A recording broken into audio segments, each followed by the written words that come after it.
Well guys, since the top flight door is all done and it's still summertime and it's always good to have a project readily ongoing, I'm going to go ahead and kind of start the build on my silver plane now for next year. It's the World Models Hawk or Tempest, and so I'm going to go ahead and just kind of do, I guess, kind of a build log, but at the same time as I do this, to also kind of get feedback from the rest of the silver and gold flyers, just being this is my first time putting together a silver plane, and so the stresses on it obviously are a little bit more than bronze. As I get this build going, I'd like to get feedback from all those other flyers that have built up the world model planes and got them kind of ready for the silver and gold classes. They know how to reinforce them a little bit. So anyway, let me go ahead and just give you a breakdown on this plane so far. So it is the World Models. It's one of their newer ones that came out, and just some of the basic info on it is right over here. The wing area. It's got the wingspan, the wing area, flying weight, and other information as well. The one I'm paying attention to is the wing area on there, and being that it says 586, it's got plenty of wing area to put just about any kind of motor in there. I'm planning to go ahead and stick a YS-115 in here. So it'll be a fast little booger, but again, I'm not going to be probably pumping the really super high octane in that. So again, this is not meant to be a gold flyer. This is meant strictly for silver. So anyway, let me go ahead and show I've pulled out some of the stuff out of the box so you can take a look and see exactly what it looks like. So this is my very first World Models kit. I have never actually bought one before, and so I was kind of very impressed with it. Just some of the basic stuff from it. Of course, it comes with all the hardware, push rods and clevises and all that kind of stuff. Some of it's good, and then of course some of it needs to be tossed out just because of the riggers. I'm going to use 440 wire for the push rods on the elevator and all the control surfaces as well. Just again, it's good to have that nice thicker gauge wire on there for flight.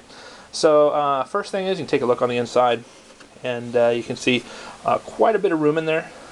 For all the electronics, the fuel tank, and everything else you need to stuff in there, I guess. I will probably go ahead and fuel-proof that with a thinned-out epoxy as well. The one thing that I really want to pay particular attention to is the firewall for the motor itself. Now, again, this is going to be holding a 115, and there's going to be a lot of pull on this here. It looks like it's fairly well built. Again, if anybody out there says that maybe I should beef this up a little bit, kind of give me a heads up, maybe add some more wood in there. I don't know how. It's already got the triangular wood in there and everything. It's got some pretty strong plywood. The sides seem okay. I am, of course, going to go ahead and put a nice, generous coat of epoxy on that to kind of fuel-proof it and also help strengthen it. I'm assuming that should be enough, but again, if you think that it probably could use a little bit more, being a 115 in there, give me some ideas or anything like that before I start actually doing anything to it. Moving on, the wing. Here's one section of the panel here. It's got flaps on it. It's not a split flap. It's just a regular traditional flap that comes down. I'm thinking I'm probably going to keep it on there. I mean, it's always nice to have it on there, and if it, you know, I'm not going to like permanently glue it or anything like that. I always like having the flaps, so it's always a nice option to slow it down. The flaps and the aileron are pre-glued, so that's already, the hinges are already glued. Now, what I need to know is if those glue joints are sufficient enough, the glue is good enough to hold it for silver, or does it make sense to go ahead and try to pull those out and then re-glue some extra hinges in there, put some 30-minute slow cure epoxy to kind of make sure, or is it factory? Is it coming out of the factory? Is it strong enough? That's something I don't know, and those that have dealt with the world models, again, give me the heads up on that. I'd really hate to have to go in there to pull them out, because they're never going to look the same, or it's just never quite the same as as it comes out of the factory. You got to always pull them out and kind of screw around with it. But anyway, taking a look, it's got balsa here, but it's not fully sheeted. This is open in the back here. It's pretty tight. It comes out of the factory very well. The covering is put on very well. So this back here has got opening. It's not fully sheeted. And the same thing goes for the bottom half. It does come with the retracts already pre-installed, and they look pretty good. Again, you've got the leading edge area where it's balsed up, but back here it is open. So something to consider. Again, I don't know if I should have to open that up to put balsa in there or not. Maybe that's just overkill. Again, kind of give me the heads up on that. To let you know, going now over to the horizontal stab and the elevators. There are two sections, and we got an airfoil. This is fully sheeted. This is a solid piece. I'm pretty impressed with how stout this is. Oops. Okay, and you can see, again, it's got like a little spar that goes in the middle of it. Again, pre-glued, pre-hinged, and the same thing goes for the vertical stab and the rudder.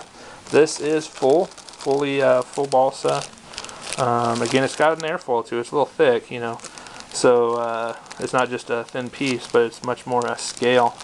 And again, for the surfaces, they have the little ribbing in there, and they're kind of open. But I'm not worried so much about that. I think that should be fine.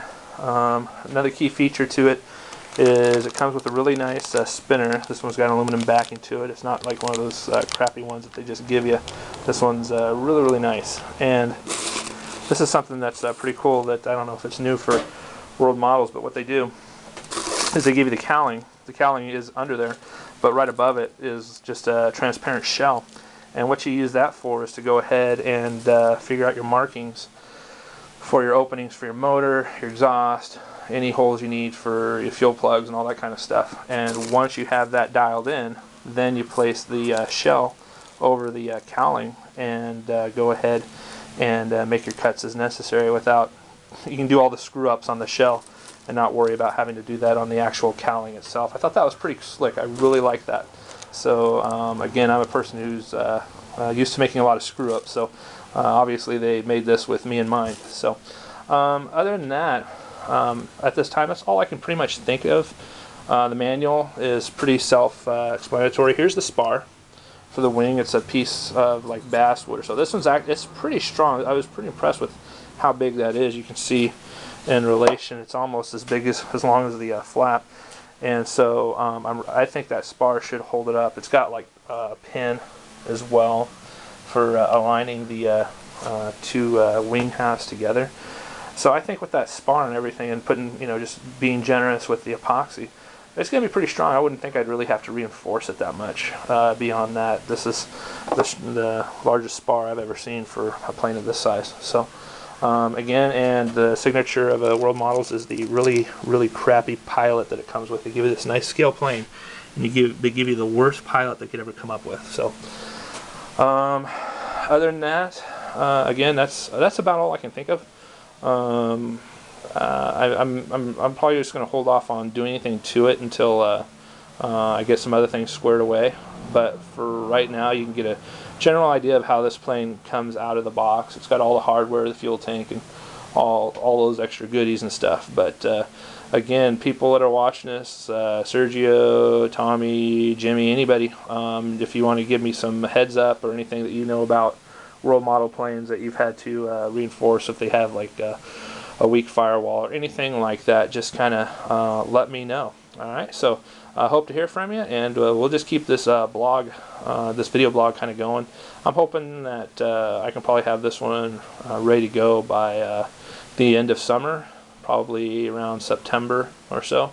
I want to get comfortable with it so that in the next racing season next year that I'm well versed with it. I understand its tendencies, and it will be ready for silver. So anyway, hope to hear from you. Thanks.